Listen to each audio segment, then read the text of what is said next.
She had no social security number, no bank history, no digital footprint. When the syndicate boss ran a background check on his new bodyguard, the screen came back blank. It was as if she had never been born. But when 6 elite assassins cornered her in his private garden, he realized exactly why someone would erase a person from the world. 12 seconds, 6 bodies on the floor, and one question that terrified everyone in the room. Who on earth was Nia Vance? If you believe the true talent should be recognized no matter your background or gender, hit subscribe to Soul Savage Tales right now. Only people who judge others unfairly will skip this. The air in the penthouse office of the Black Dragon Syndicate was cold, filtered, and smelled faintly of ozone and expensive scotch. It was a fortress of glass and steel overlooking the sprawling neon veins of Seoul. But to Joon-Ho it felt more like a cage. He paced the length of the room, his Italian leather shoes clicking sharply against the marble floor. Every muscle in his body was coiled tight, a spring ready to snap. He checked his watch. 2 p.m. He was still alive. That was a surprise.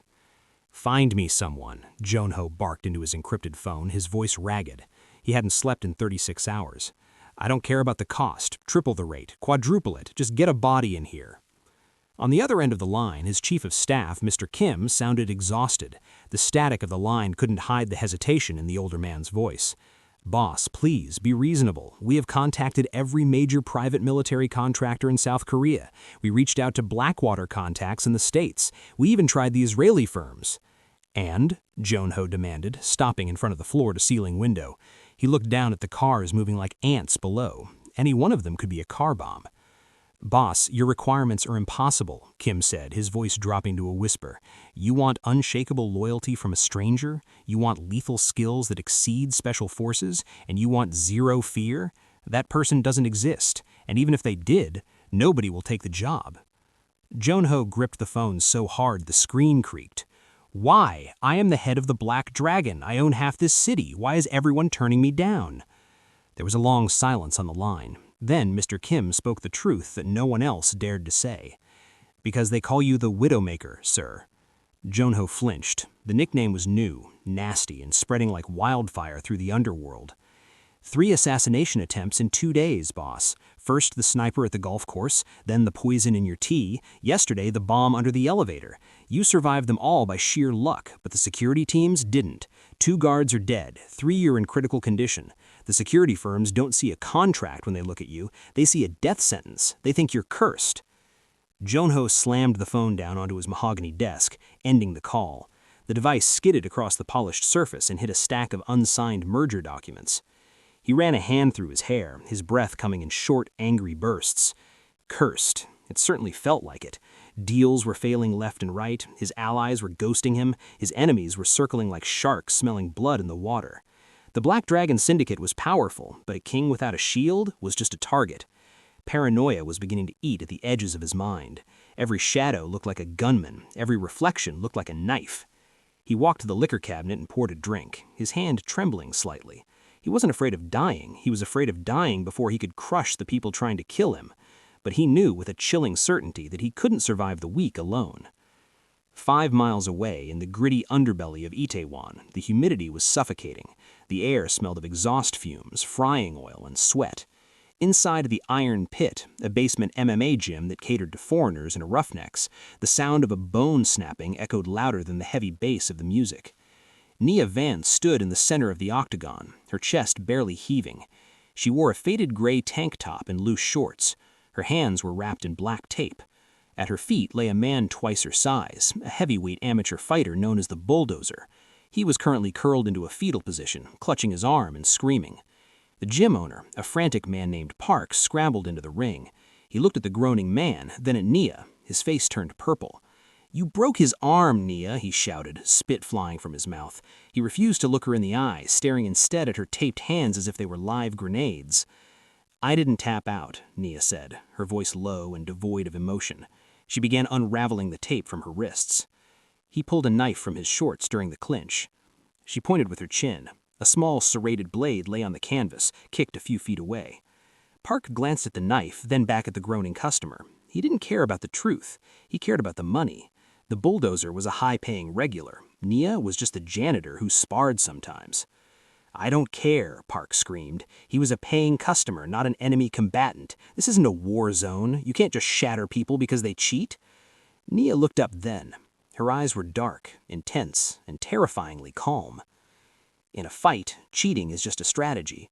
Losing is the only crime. Park took a step back, genuine fear flickering in his eyes. It was that look, that hollowness. It wasn't the look of a fighter, it was the look of a soldier who had seen too much. "Get out," Park whispered, his voice trembling. "Pack your things. You're fired. You're too dangerous for this place. You scare the customers." 10 minutes later, Nia Vance walked out of the alleyway and into the blinding Seoul afternoon sun. She carried everything she owned in a single battered olive-green duffel bag. She walked aimlessly, the noise of the city washing over her. She was invisible here, a foreigner, a woman, a ghost. She stopped at a street crossing, her stomach growling violently. She checked her pockets.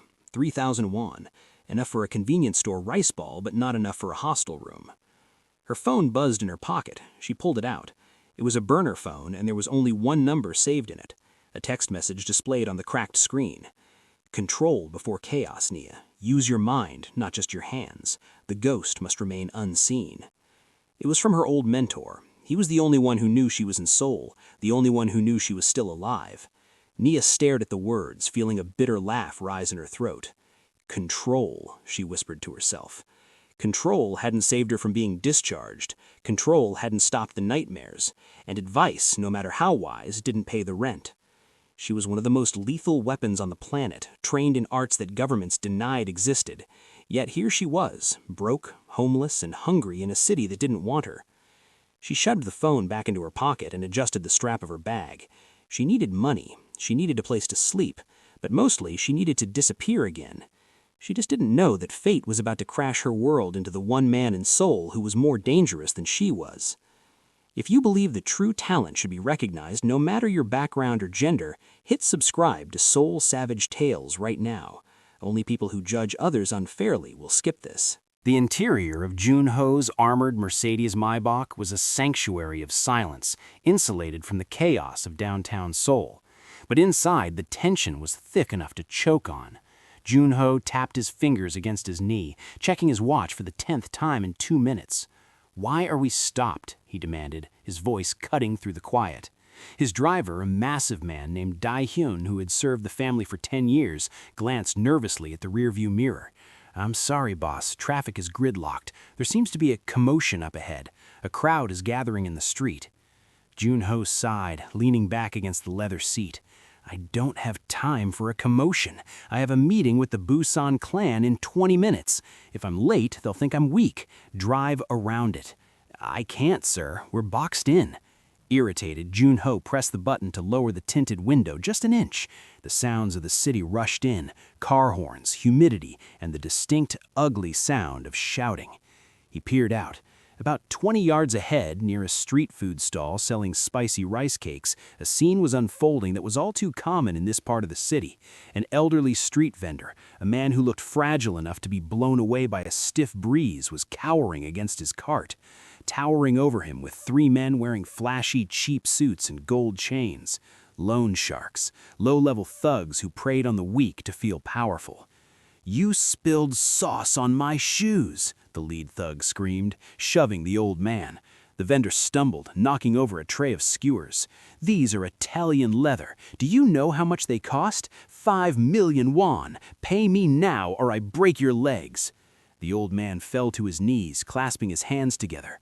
"Please, sir, I don't have that kind of money. I make 50,000 won a day. My wife is sick. Please, just let me clean it." "Clean it?" The thug laughed, a cruel, barking sound. He raised a metal baseball bat he had been resting on his shoulder.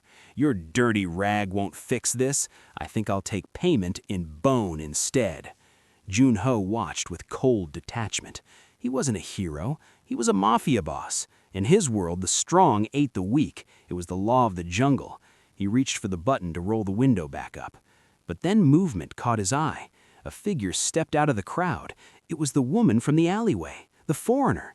She looked tired, her clothes were dusty, and she carried a heavy duffel bag, but she moved with a strange, fluid grace.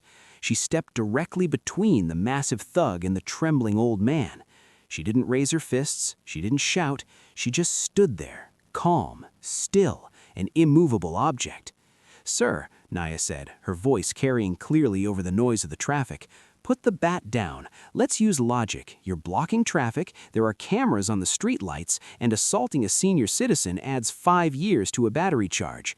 Is it worth it for a shoe?" The thug blinked, stunned that anyone, let alone a woman, dared to speak to him. He looked her up and down, taking in her worn clothes and the duffel bag. He sneered. "Logic?" he spat. "Look at you. You look like you dug yourself out of a trash can. Get lost, girl, before I smash you too." He reached out to shove her, putting his full weight behind the push to humiliate her. It was a mistake, the last mistake he would make that day. Joon-Ho watched, mesmerized, as the atmosphere shifted. The moment the thug's hand entered Nia's personal space, the air seemed to crackle. Nia's hand snapped out. It was a blur, fast, precise, like a cobra striking. She didn't block the shove, she intercepted it. She caught the thug's wrist, her grip looking like iron. In one fluid motion, she twisted his arm behind him, forcing his joint to lock, and swept his legs out from under him. Crack! The sound of the thug hitting the asphalt was sickeningly loud. He screamed, dropping the bat. The other 2 thugs roared and lunged at her simultaneously. One swung a wild haymaker punch, the other tried to tackle her. To Joon-Ho, it looked like a choreographed dance. Nia didn't panic. She pivoted on her heel, causing the first attacker to swing at empty air. As he stumbled past her, she drove her elbow into the solar plexus. He folded like a lawn chair, gasping for air that wouldn't come. The tackler was next. Nia didn't retreat. She stepped into his charge, using his own momentum against him. She grabbed his collar, dropped her hips, and executed a perfect judo throw. The man flew over her shoulder and slammed onto the hood of a parked taxi, denting the metal. 4 seconds. That was all it took. All 3 men were on the ground, groaning in agony. Nia stood in the center of the carnage, her breathing even, her pulse likely resting. She picked up her duffel bag, dusted off her hands, and looked down at the lead thug. Logic failed. Physics didn't. "Dae-hyun, unlock the door," Joon-Ho ordered sharply. "Boss, it's not safe. Unlock it." Joon-Ho pushed the heavy armored door open and stepped out into the humid street. The crowd had gone silent, staring at Nia with a mix of awe and fear. Nia was already turning to leave, eager to escape the attention. "Hey," Joon-Ho shouted. Nia stopped. She didn't turn around quickly. She turned slowly, pivoting to keep her peripheral vision open. Her eyes locked onto Joon-Ho immediately. She scanned him in a microsecond. Italian suit, Patek Philippe watch, armored car, driver with a hidden holster. Danger, her instinct screamed. Wealth and violence. "You," Joon-Ho said, walking towards her. He ignored his bodyguard scrambling to cover him. He stopped 3 feet away from her. Up close, she saw the exhaustion in his eyes, but he also saw the steel behind it. "Do you want a job?" Joon-Ho asked, his eyes intense. Nia blinked, caught off guard. She looked at the thugs groaning on the ground, then back at this impeccably dressed man. "Doing what? Babysitting?" "Keeping me alive," Joon-Ho corrected, his eyes intense. "I'm not asking you to fight a war. I'm asking you to be a shield. It pays very well, 5 million won a month, plus room and board." Nia's stomach growled quietly. 5 million won. That was enough to disappear properly, enough to stop sleeping in alleyways. "Is it dangerous?" she asked skeptically. Joon-Ho smiled, a dark, humorless expression. "Extremely. Half the city wants me dead." Nia looked at the thugs on the ground, then at her empty wallet. She looked at Joon-Ho's desperate eyes. He was a man standing on the edge of a cliff, looking for a handhold. "I'm in," she said. 15 minutes later, the atmosphere inside the Black Dragon Syndicate's intelligence room was frantic. Monitors lined the walls, scrolling through endless streams of data. The air conditioning was blasting, but the lead technician, a young genius named Silas, was sweating profusely. Joon-Ho stood behind the chair, arms crossed. Nia was waiting down in the courtyard, watched by 4 armed guards. "Well," Joon-Ho demanded, "who is she? Is she a cop? A spy? A foreign agent?" Silas typed furiously, his fingers flying across the keyboard. He hit enter one last time and a large red "no results" box flashed on the main screen. Silas spun his chair around, looking terrified. "Boss, we found nothing." Joon-Ho frowned, his patience snapping. What do you mean nothing? Everyone has something, a parking ticket, a school record, a Facebook account. No, boss, you don't understand. I ran her face through Interpol. Nothing. I ran her fingerprints through the national database. Nothing. No birth certificate, no passport, no taxes, no banking history. It's like she fell out of the sky yesterday. The room went silent. The other analysts looked at each other uneasily. In the information age, having no data was more suspicious than having a criminal record. It meant effort. It meant high-level clearance. "She's a ghost," Silas whispered. "Someone wiped her clean, completely." Joon-Ho walked to the window and looked down into the courtyard. Nia was standing there, perfectly still, watching the gate. She didn't fidget. She didn't check her phone. She stood with the disciplined patience of a predator. "A ghost," Joon-Ho mused. "Good. Ghosts are hard to kill." He turned back to his team. "Hire her, officially. Give her full access." "But boss," Silas protested, "we don't know who she is. She could be an assassin sent to kill you." Joon-Ho looked at the woman who had dismantled 3 men in 4 seconds to save a stranger. "If she wanted me dead, I'd already be dead," Joon-Ho said. "She's the only chance I have." If you believe in standing up for the weak against bullies, subscribe to Soul Savage Tales and turn on notifications. Only cowards who support bullying will ignore this. The morning sun broke over the Black Dragon headquarters, a sprawling compound of traditional Hanok architecture mixed with modern steel reinforcements. But inside, the mood was anything but peaceful. Whispers traveled through the corridors faster than the data on the fiber optic cables. The news had broken. Joon-Ho had hired the ghost from the street. "A woman?" a senior enforcer muttered, standing by the coffee machine. "And a foreigner? Does the boss have a death wish?" "I heard she was a homeless vagrant," another guard whispered, checking his submachine gun. "She doesn't even carry a gun. What is she going to do when the bullets start flying? Throw rocks?" "We're finished," the enforcer spat. "The other clans will smell weakness. The moment they see a girl standing next to the Widowmaker, they'll attack." Nia Vance stood 10 feet away, her back to the wall, her eyes hidden behind dark sunglasses. She heard every word. Her hearing had been tuned by years of sleeping in hostile territory where the snap of a twig meant death. She didn't react. She didn't flinch. She just stood like a statue carved from obsidian, her breathing undetectable. To them, she was a liability. To her, they were noise, static. Joon-Ho walked out of his office, adjusting his cufflinks. The hallway went silent immediately. The guards snapped to attention. Joon-Ho glanced at them, then at Nia. "Ready?" he asked. Nia simply nodded. "Always." That evening, the peace of the compound was shattered. The heavy oak doors of the main hall were thrown open without warning. Kang Dae, the leader of the White Tiger clan and Joon-Ho's fiercest rival, strode in like he owned the place. He was a loud, boisterous man who wore his wealth like armor, gold chains, diamond rings on every finger, and a suit that cost more than most people's houses. Behind him walked 3 mountains of men, his personal bodyguards.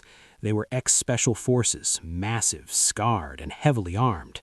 They looked at Joon-Ho's man with open contempt. "Joon-Ho," Kang Dae bellowed, his voice booming off the vaulted ceiling. "My old friend. I heard the rumors, but I had to see it for myself." Joon-Ho sat behind his desk at the far end of the hall, sipping tea. He didn't stand up. "Kang Dae, you didn't make an appointment." Kang Dae laughed, a grating, wet sound. He walked halfway into the room and stopped, pointing a thick finger at Nia, who stood silently to Joon-Ho's right. "Is this her?" Kang Dae asked, wiping a tear of laughter from his eye. "This is the secret weapon everyone is talking about? A little girl you found in the gutter?" He turned to his own bodyguards, who were smirking. "Joon-Ho, did you run out of money? Is the Black Dragon Syndicate so broke that you have to hire discount security? Look at her. She's not a bodyguard. She's a diversity hire." He gestured grandly to his 3 giants. "These are real weapons, Iron Squad veterans. They eat nails for breakfast. Why don't you fire the girl, Joon-Ho? I'll lend you one of mine. Consider it charity." The tension in the room was absolute. Joon-Ho's men looked down, humiliated by the insult, but Joon-Ho just took another sip of tea. "Charity," Joon-Ho mused. "That's generous of you, but I prefer quality over quantity." Kang Dae's smile vanished. "Are you insulting my men?" Nia stepped forward.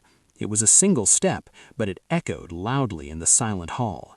"He's not insulting them," Nia said, her voice calm and even. "He's analyzing them.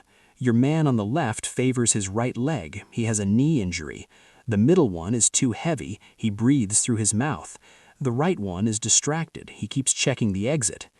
Kang Dae's face turned red. "You insolent little—" "Are you offering them as protection or target practice?" Nia asked, tilting her head slightly. "Because if they are protection, you should ask for a refund." Kang Dae sneered, stepping closer to her. "Little lady, you have a big mouth. Step aside before you get hurt. The adults are talking." Nia checked her cheap digital watch. "I'm on a schedule. The boss has dinner at 8. That gives us 3 minutes." She looked at the 3 giants. "All 3 at once?" The bodyguards looked at Kang Dae. He nodded, his eyes cruel. "Teach her a lesson. Don't kill her, just break her spirit."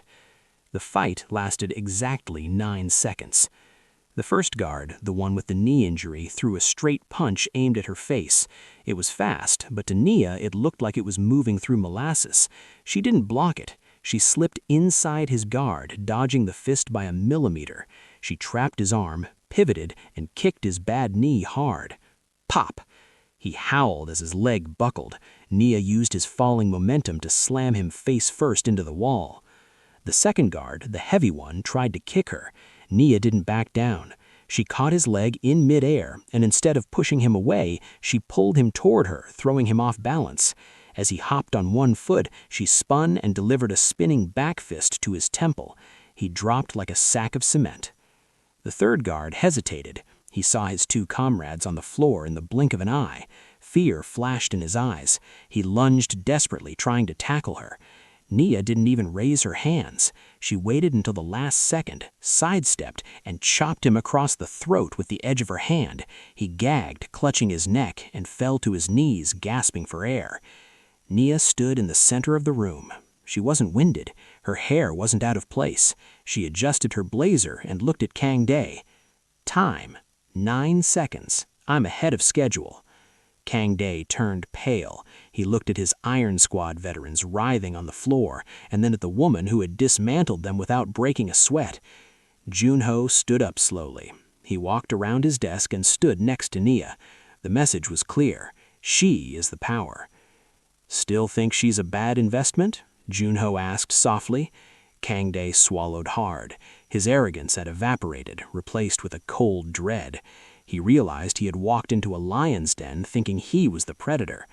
You got lucky," Kang Dae stammered, backing away towards the door. "This isn't over, Joon-Ho. The families won't accept this. You're breaking tradition." "I am the tradition," Joon-Ho said coldly. "Get your trash out of my hall." Kang Dae signaled his groaning men to get up. They limped out, humiliated, unable to look Nia in the eye. As the doors closed, the silence in the Black Dragon headquarters this time was different. It wasn't fearful, it was reverent. Joon-Ho's guards looked at Nia with wide eyes. The whispers of foreigner and vagrant were gone. Joon-Ho turned to Nia. "You provoked him." "He needed to be provoked," Nia replied, walking back to her post. "A bully only respects force. Now he knows he can't touch you." Joon-Ho smiled, a genuine smile this time. "You know, for a bodyguard, you create a lot of trouble." "I don't create trouble, boss," Nia said, staring at the door. "I end it." If you believe actions speak louder than words, hit the like button on this video. Only people who talk big but do nothing will scroll past. The preparations for the annual Syndicate Gala were akin to preparing for war, only with more hairspray and less Kevlar. In the dressing room of the Black Dragon headquarters, a battle of wills was taking place. "You can't wear cargo pants to the gala," Joon-Ho's head stylist, a terrifyingly sharp woman named Madame Choi, insisted. She held up a pair of tactical trousers with disdain, holding them by the very edge of the fabric as if they were radioactive. Nia stood in the center of the room, arms crossed, looking more uncomfortable than she had facing 3 hitmen. "I need mobility," she argued, her voice flat. "Those pants have reinforced knees and 6 pockets for concealed weapons. If a threat emerges, I need to be able to sprint, kick, and grapple. I can't do that in that." She pointed to the garment Madame Choi was guarding, a floor-length, blood-red evening gown made of silk that looked liquid under the lights. "You need to blend in," Madame Choi countered, stepping into Nia's personal space. "The gala is not a battlefield, Miss Vance. It is a theater. If you walk in there looking like a mercenary, you tell the world that Joon-Ho is afraid. But if you walk in looking like a queen, you tell them he is untouchable." Nia frowned. She looked at Joon-Ho, who was leaning against the doorframe, amused. "She has a point," Joon-Ho said, checking his watch. "The Kim family will be watching. If I bring a soldier, I look weak. If I bring a companion, I look confident. Wear the dress." Nia sighed, a long, suffering exhale. "Fine, but I'm keeping the thigh holster." An hour later, the door to the dressing room opened. Joon-Ho was waiting in the hallway, adjusting the cuffs of his tuxedo. He looked up, expecting to see an awkward bodyguard forcing herself into formal wear. He stopped. His hands froze on his cufflinks. Nia walked out. The crimson gown fit her like a second skin, accentuating the lean, powerful muscle she usually hid under baggy clothes. The high slit on the left leg allowed for the mobility she demanded, but it also revealed the deadly grace of her movement. Her hair, usually messy and practical, was swept up in an elegant, intricate bun, exposing the sharp line of her jaw and neck. She didn't look like a bodyguard. She didn't look like a mercenary. She looked like a weapon forged in gold and blood. Joon-Ho cleared his throat, masking his surprise with his usual mask of indifference. "You look adequate." Nia pulled at the silk bodice, grimacing. "I feel ridiculous. I feel like a target wrapped in a bow. I can't hide a knife in this." "You are the knife," Joon-Ho said, offering her his arm.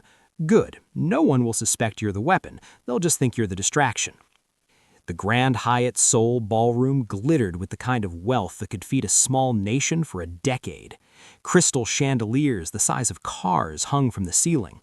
A string quartet played Mozart in the corner, barely audible over the hum of gossip. The elite of Seoul were all there. Politicians, CEOs, rival clan leaders, and socialites. It was a Shark Tank dressed in tuxedos. When Joon-Ho entered the room with Nia on his arm, conversation didn't just taper off, it died. Hundreds of eyes turned to them. The silence was heavy, filled with judgment and curiosity. "Who is she?" a matriarch whispered behind her fan, loud enough to be heard. "Is that his mistress? A foreigner?"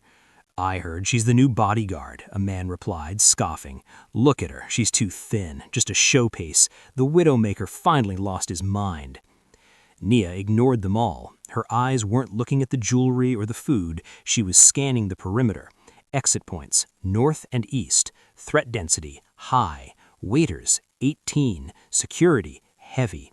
Her brain processed the room as a grid of tactical data. They hadn't taken 10 steps before they were intercepted. Elder Min, Joon-Ho's uncle and a high-ranking member of the Syndicate Council, blocked their path. He was a small, withered man with eyes like flint.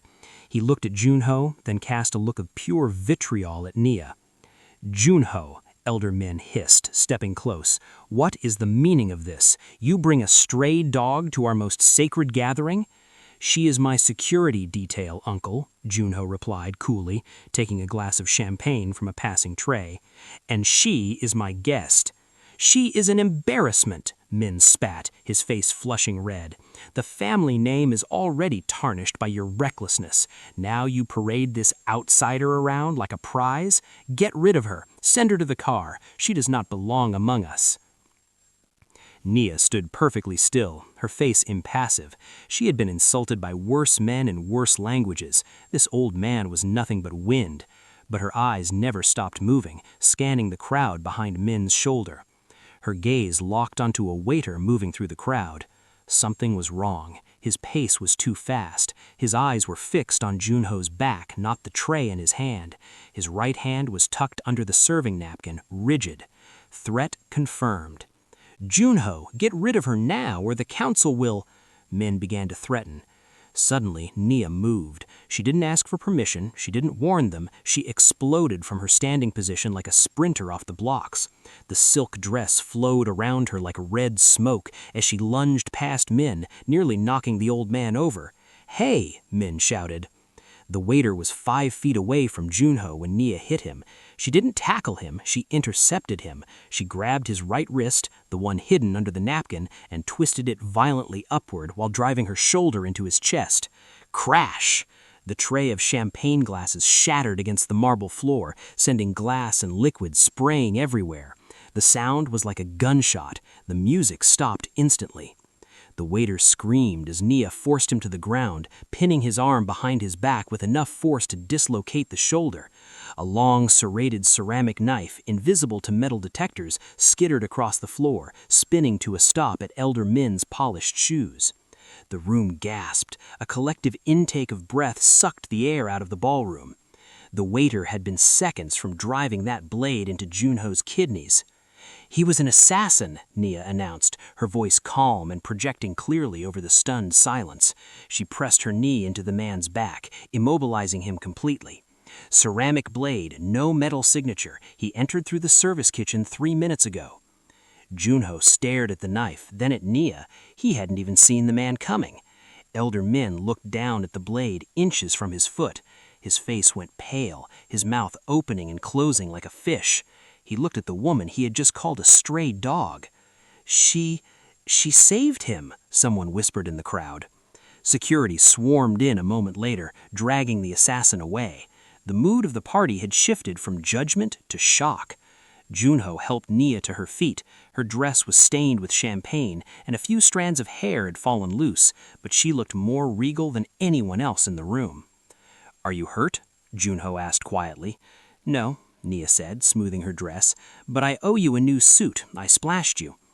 As they moved toward a private corner to regroup, Joon-Ho's cousin, a slimy man named Tae-yong, leaned against a pillar, swirling his drink. He had watched the whole thing with a sneer. "Lucky guess," Tae-yong muttered as Nia passed him. He looked her up and down with contempt. "You got lucky, foreigner. Even a broken clock is right twice a day. You're still just a stray dog in a dress." Nia stopped. She turned to face him. She didn't look angry. She looked bored. "A stray dog bites," Nia said, holding his gaze until he flinched. "A loyal dog protects. A lapdog just barks. Which one are you, cousin?" Tae-yong shut his mouth, his face burning. He looked away, unable to hold the intensity of her stare. Joon-Ho smiled, a small, dangerous smile. He placed a hand on Nia's back. "Come, Nia, the air in this corner smells of cowardice. Let's get some fresh air." As they walked away, the whispers started again, but this time they weren't calling her an embarrassment. They were asking the question that Joon-Ho had asked the day they met. Who on earth is she? The convoy of black SUVs sped through the rain-slicked streets of the Gangnam district. The euphoria of the banquet had faded, replaced by the habitual tension of the ride home. Inside the armored Mercedes, Joon-Ho loosened his tie, staring out at the blurred neon lights. "You did well tonight," Joon-Ho said, and breaking the silence. He glanced at Nia, who was sitting rigid in the seat next to him, her eyes constantly flicking between the rearview mirror and the side windows. She was still wearing the ruined red silk gown, but she wore it like armor. "The waiter was an amateur," Nia replied, her voice distracted. "He telegraphed his move. Professional assassins don't hesitate." "Still," Joon-Ho said, leaning back, "you saved my life. Again. I suppose I should give you a raise." "Keep your money," Nia murmured, her eyes narrowing as she watched a pair of headlights trailing them 2 cars back. "Just keep your head down." "Why? What do you—" Boom! The world turned white. The lead SUV, carrying 4 of Joon-Ho's best enforcers, was lifted bodily into the air by a massive explosion.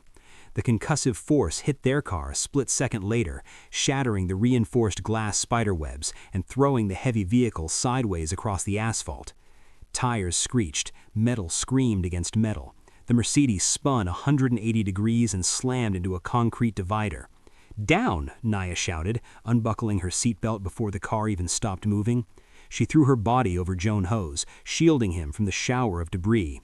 Smoke and fire filled the street. The smell of burning rubber and cordite was overpowering. Joon-Ho coughed, his ears ringing. "Ambush! Call the backup team!" "No," Nia whispered, staring out the shattered window. Her face had gone pale, stripped of all color. "This isn't a hit on you." Through the smoke, 5 figures emerged. They didn't look like Yakuza. They didn't look like rival clan thugs.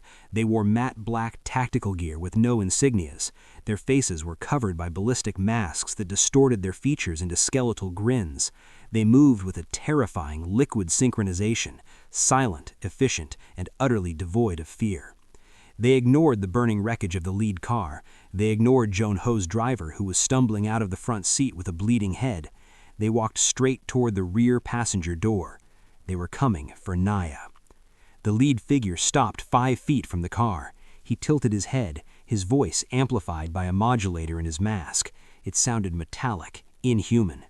"Unit 77, you have been located. The directive is retrieval."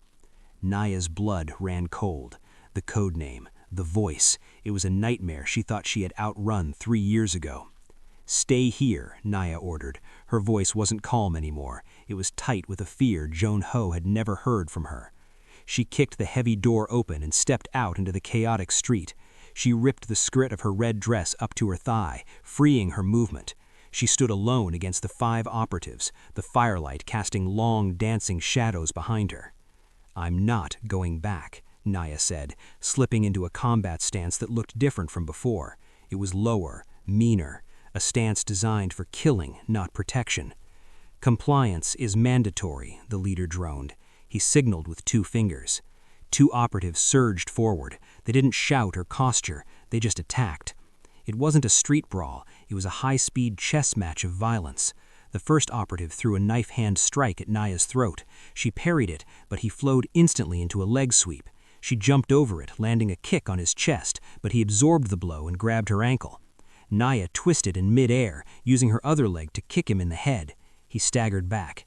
But the second operative was already there. He grabbed her behind in a chokehold. Nia didn't panic. She drove her head backward into his mask and shattering the plastic, then dropped her weight to flip him over her hip. She was winning, but barely. These men knew her moves. They countered her strikes before she even threw them.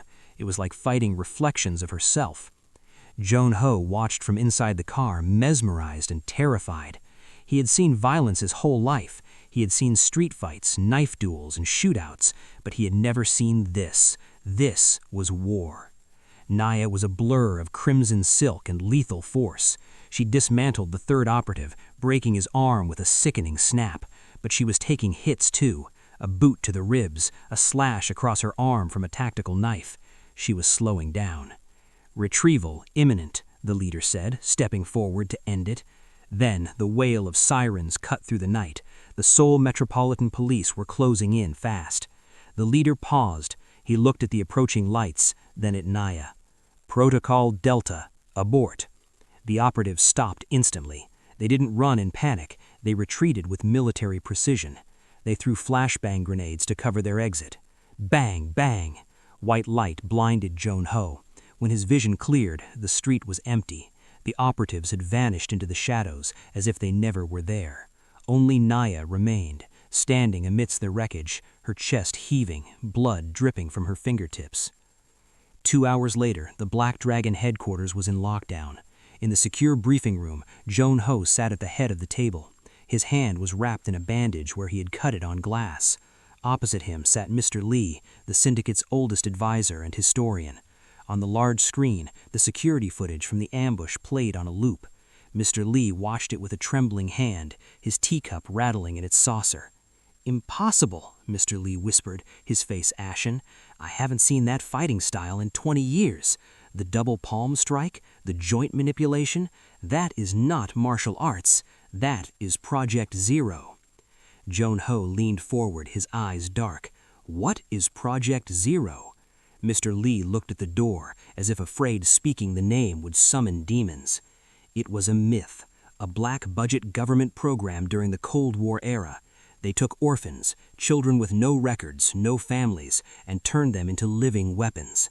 They were trained to be ghosts, untraceable, unstoppable. They did the dirty work that the government couldn't admit to.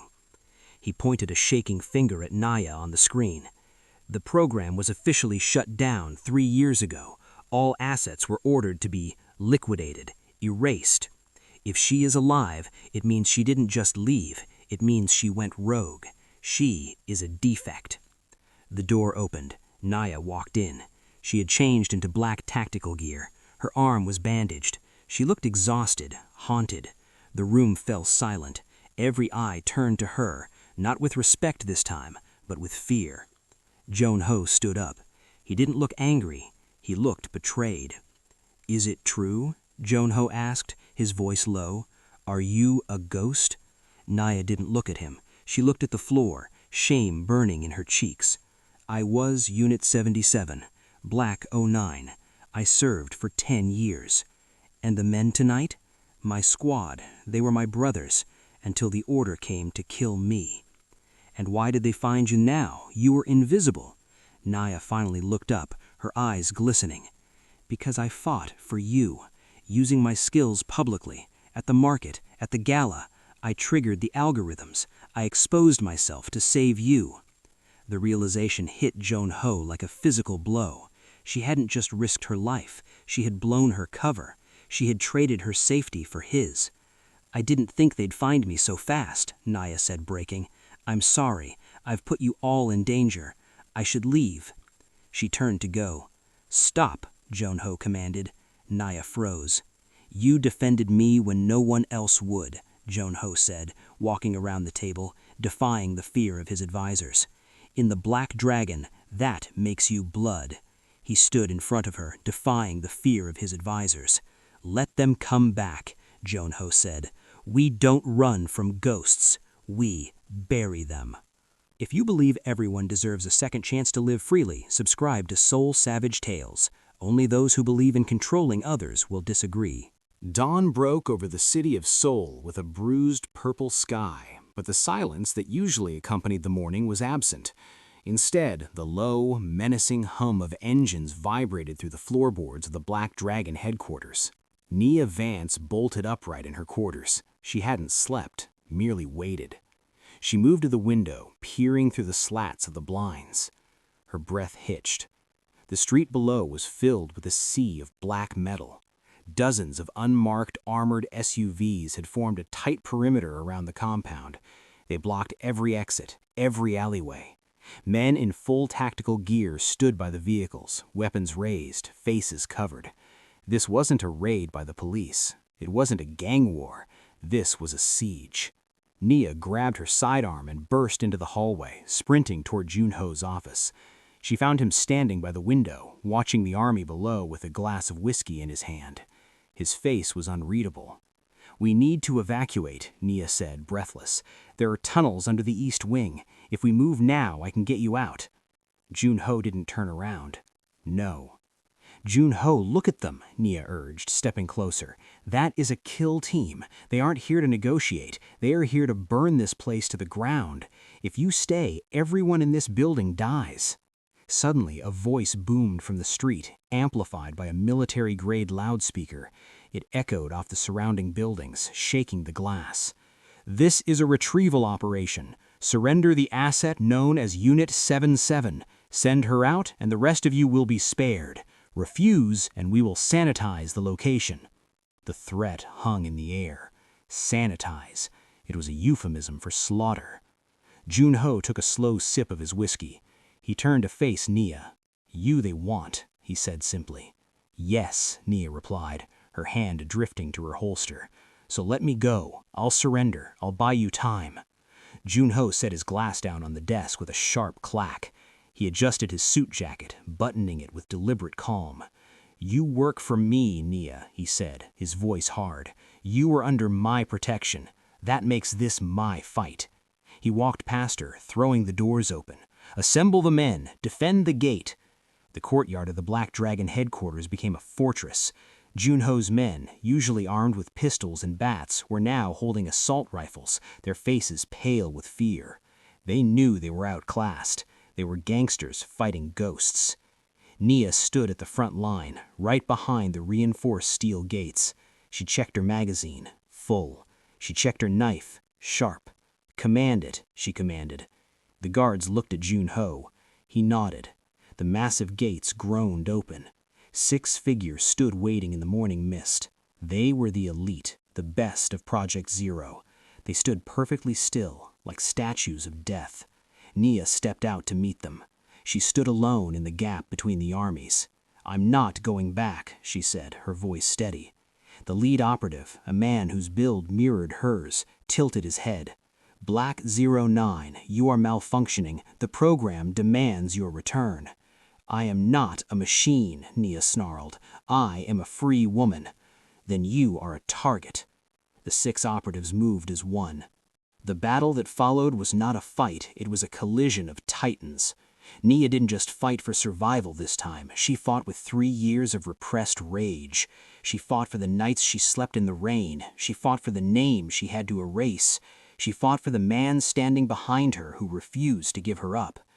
She ducked under a spinning heel kick from the first operative, driving her shoulder into his midsection. As he doubled over, she didn't kill him, she dismantled him. She struck the nerve cluster in his neck, dropping him instantly. 2 more rushed her. Nia moved like water. She used the momentum of one attacker to block the other, weaving through their strikes. These men fought with cold, mathematical precision. Nia fought with fire. She improvised. She bit, she clawed, she used the environment. She grabbed a handful of gravel and threw it into the eyes of the 3rd operative, blinding him for a split second, long enough to shatter his knee with a stomp kick. Joon-Ho watched from the balcony with his heart in his throat. He realized then that he wasn't watching a bodyguard, he was watching a force of nature. One by one, the operatives fell. They were the best the government had to offer, but they lacked one thing Nia had, something to lose. When the leader, the last one standing, lunged at her with a combat knife, Nia didn't dodge. She caught the blade with her bare hands, the steel cutting into her palms. She didn't flinch. She twisted the knife from his grip, swept his legs, and drove her fist into his mask, cracking it open. He fell back, wheezing, blood pooling on the pavement. Nia stood over him, her chest heaving, her hands bleeding. She raised the knife, ready to end it. "Do it," the operative rasped, laughing through bloody teeth. "Why stop now? You failed the mission anyway. What's one more death?" Nia froze. The knife hovered inches from his throat. Joon-Ho walked out into the courtyard, his shoes crunching on the gravel. He stopped beside Nia. "What mission?" Joon-Ho asked, the voice cutting through the adrenaline. The operative looked up at Joon-Ho, his eyes filled with malicious glee. 3 years ago, Black 09 was deployed to Seoul. Her assignment was not assassination, it was protection. She was assigned to save a VIP from a political coup. He coughed, spitting blood. The VIP was Minister Park, your father. The world seemed to stop for Joon-Ho. The name of his father, the man whose murder had plunged Joon-Ho into this life of crime, hung in the air like a ghost. "My father died," Joon-Ho whispered, his face draining of color. "Because she ran," the operative spat, pointing a trembling finger at Nia. "She abandoned the post. She let the hit squad through. She is the reason your father is dead." Joon-Ho turned slowly to look at Nia. She had dropped the knife. Her hands were shaking violently. Tears, hot and fast, were streaming down her face, cutting through the grime and blood. "I didn't run," Nia choked out, her voice barely a whisper. The order changed." She looked at Joon-Ho, her eyes pleading for him to understand. "My own unit. They were the assassins," she said, the confession pouring out of her. "The government turned on your father. They sent my squad to kill him. I was the only one who refused. I fought my own brothers. I took 3 bullets for him."